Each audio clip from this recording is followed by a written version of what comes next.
primera parte en Sobre la Tierra y estamos en comunicación con Lucía Borcel, docente de manejo y conservación de suelos en la FAUBA. Lucía va a profundizar en las cárcavas, que son una forma irreversible de degradación en los suelos. En particular, ella se va a enfocar en este tipo de erosión en la pampa ondulada, la región con mayor historia de uso agrícola del país. Hola Lucía, ¿cómo estás? Estamos acá con Pablo. Muchas gracias por estar en Sobre la Tierra. Hola Lucía. Hola, buenas tardes, buenas noches. Bien, como para arrancar un poquito y contarle a la gente acá que nos está escuchando, esperemos, ¿nos puedes contar qué es la erosión en cárcavas y por qué es un fenómeno que hay que atender?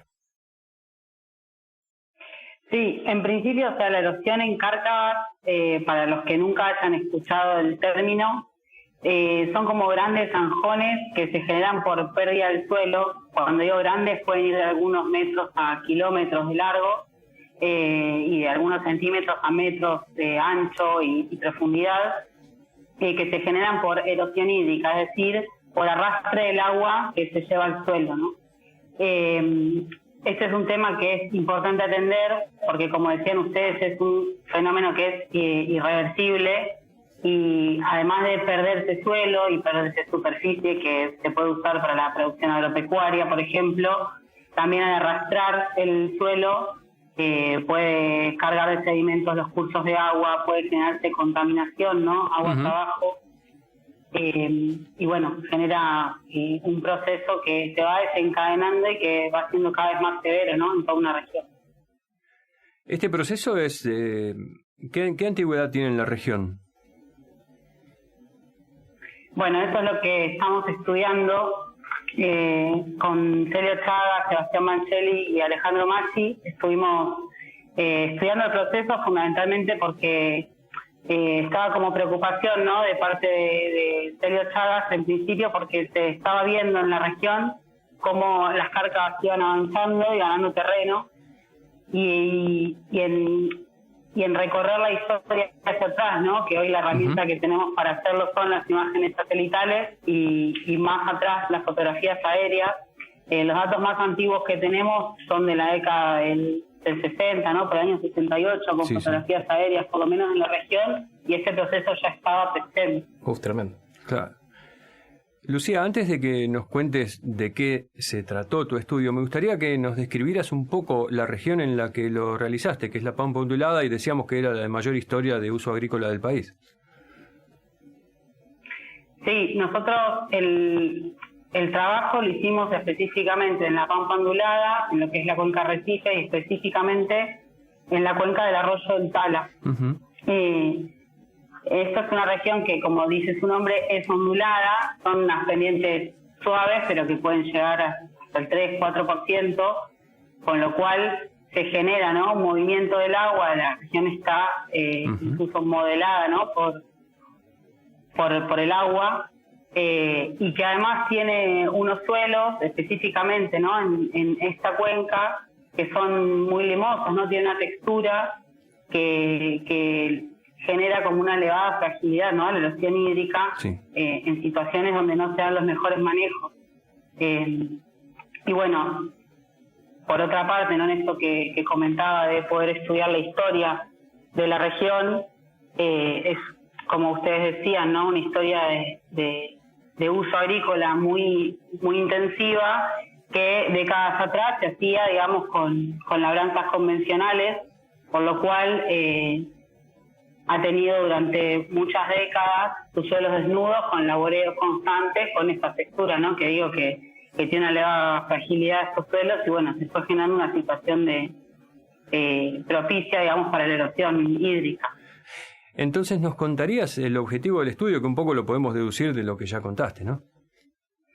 Sí, en principio, es poder definir, en primer lugar, el estudio era definir qué tan grave es la situación de la erosión en cárcavas en la región, porque al momento esto no estaba cuantificado y para nosotros era un problema a atender por lo que estábamos viendo, ¿no? Por un lado eso, y poder generar algún tipo de metodología que sirva tanto para esta región como para otras regiones de identificación de cárcavas, que no implique recorrer todas las zonas e identificarlas in situ, sino poder hacerlo con otras herramientas como imágenes satelitales.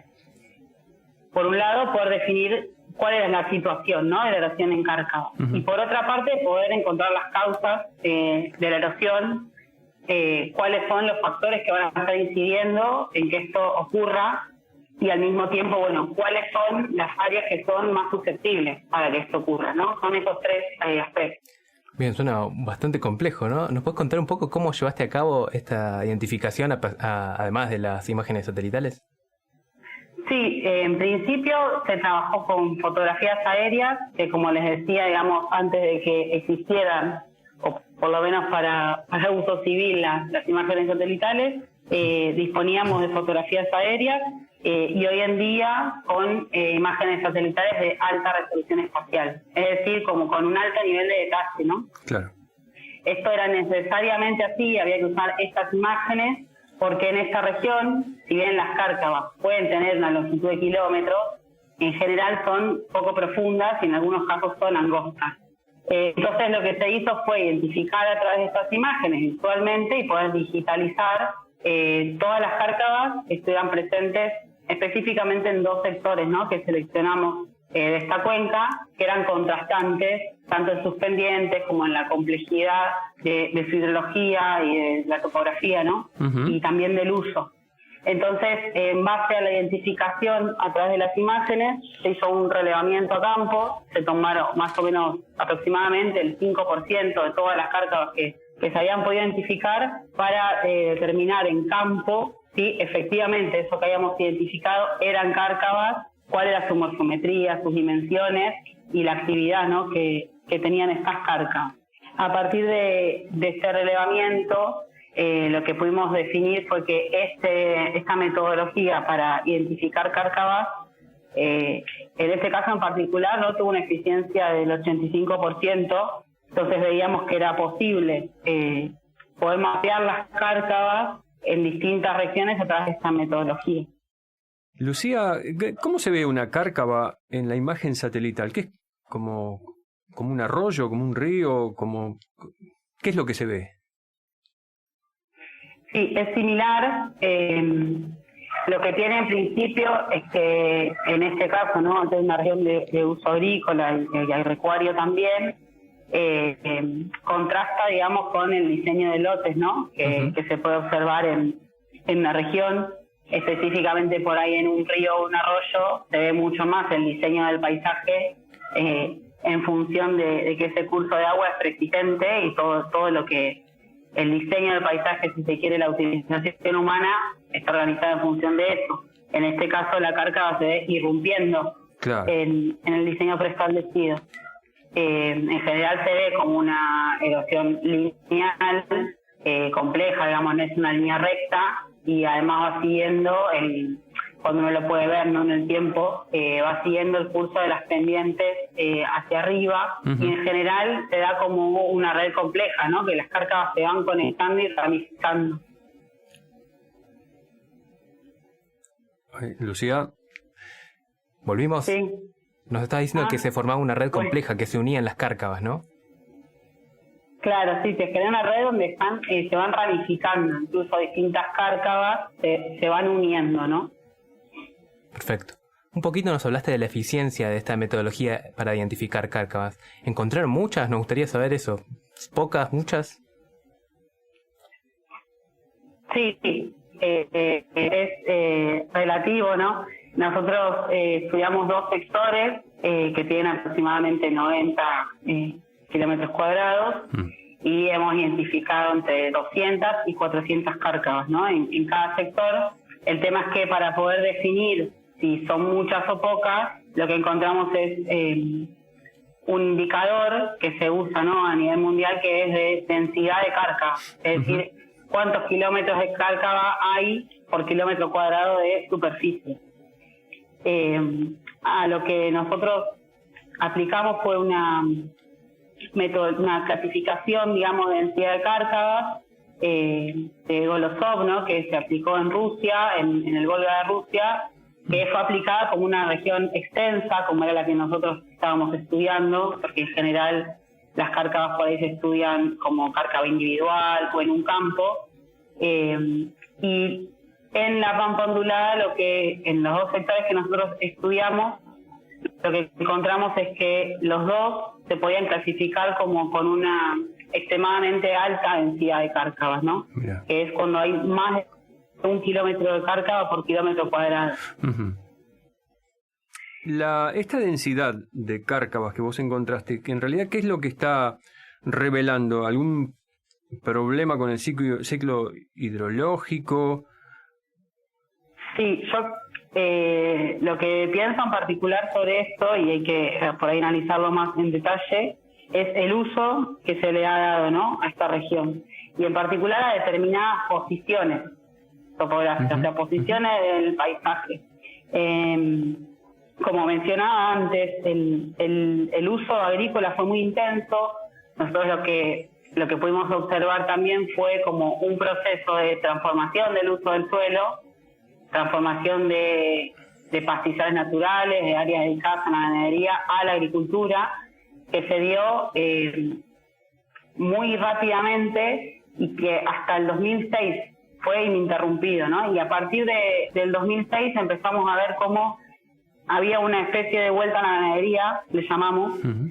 que creemos que puede tener que ver con los signos de degradación, ¿no?, que presentaron los suelos que no están en condiciones de ser utilizados de esta manera, ¿no? Que después también tiene que ver con cómo se le dio el manejo, las siembras a favor de la pendiente, la escasa intensificación de las rotaciones, ¿no? Claro. Pero particularmente me parece que tiene que ver con la historia de uso agrícola, con la labranza y la degradación de esos suelos. Recién nos decías que tenía que ver con la posición en el paisaje. ¿Y nos podrías explicar un poco mejor a qué se refiere eso? Sí, en particular nos basábamos en otros trabajos, ¿no? Específicamente Sebastián Mangelli había hecho un trabajo sobre, cómo fue el avance de la agricultura, por ejemplo, en esta cuenca, sobre lo que es el plano aluvial del arroyo, ¿no? Sí. Que son tierras que no estarían en condiciones, ¿no?, de manejarse bajo agricultura, por lo menos por un tiempo prolongado, lo que va generando, ¿no?, la degradación de estos suelos. Pero además, en particular, en lo que refiere a las cárcavas, lo que se estudia en general es que las cárcavas van a nacer en aquellos sitios con elevadas pendientes y elevadas áreas de aporte de agua, no de flujo de agua, es decir, en posiciones bajas, que reciben mucho caudal. Uh-huh. Y que además tienen elevadas pendientes. En este caso, nosotros lo que vimos es que, al ser suaves las pendientes, se presentan en general donde reciben, donde tienen un área de aporte importante, ¿no? Se dan siempre en esas posiciones topográficas. Perfecto. Y un poco estaba pensando cuando vos nos describiste cómo se ve una cárcava, tanto por imágenes como en vivo. También dificulta el paso de la maquinaria, el uso, ¿no?, de la maquinaria en estos campos. Sí, en general, por ejemplo, en los relevamientos hay productores que lo mencionaban como el campo está todo cortado, decían, ¿no? Uh-huh. Que tiene que ver justamente con que se fragmenta directamente una productiva, un establecimiento, queda todo fragmentado, dificulta el paso de las maquinarias y todas las labores. Implica que se tenga que cambiar, digamos, la forma en que se aborda el manejo agronómico. Claro. De ese establecimiento. Hace instantes lo que decías, o que decíamos, era que es un proceso irreversible este tipo de erosión. ¿Se puede prevenir? Sí.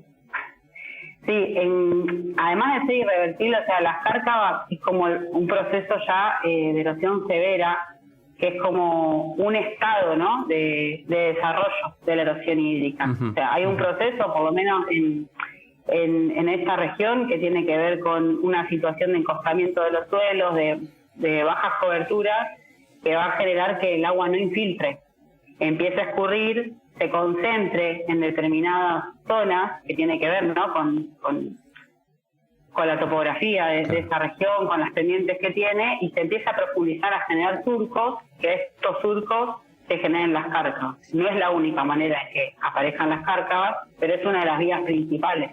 Y me parece que el manejar de otra manera la cobertura de los suelos, las labores, fundamentalmente también la intensidad del uso agrícola, y también poder definir las zonas donde no se puede hacer agricultura. Esto puede prevenir.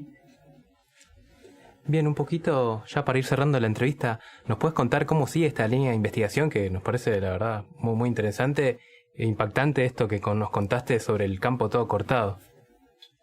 Sí, sí, fundamentalmente, o sea, me parece que son estas aristas, ¿no?, que mencionaba, de poder definir dónde es posible que se desarrollen las cárcavas, porque en lo que ustedes preguntaban de, bueno, cómo prevenirlo, es importante tener en cuenta, bueno, dónde pueden aparecer, ¿no?, dónde es que hay que tomar las medidas para prevenir y mejorar la infiltración.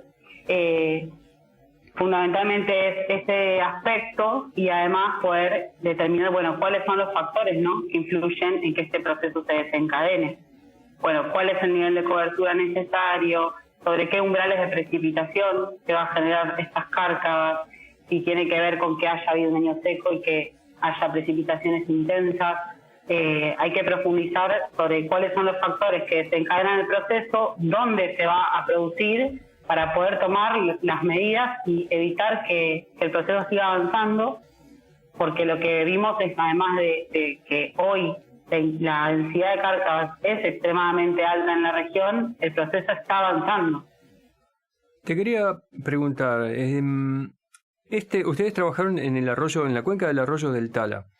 ¿Es representativo de toda la región? ¿Se puede extrapolar al resto de la pampa ondulada? Sí, porque además esta cuenca, como decía, o sea, tiene uso agrícola, tiene uso ganadero, tiene una historia de uso agrícola antigua, y específicamente los dos sectores que nosotros analizamos son contrastantes, ¿no?, en sus pendientes y en la morfometría que tienen. Perfecto. Bueno, muchas gracias por contarnos el trabajo, la verdad que estuvo muy zarpado. Y bueno, esperamos que vengas alguna vez al estudio o que podamos volver a llamarte para que nos cuentes todos estos resultados, líneas futuras. Así que muchas gracias, Lucía. Sí. Bueno, gracias a ustedes. Chao, gracias.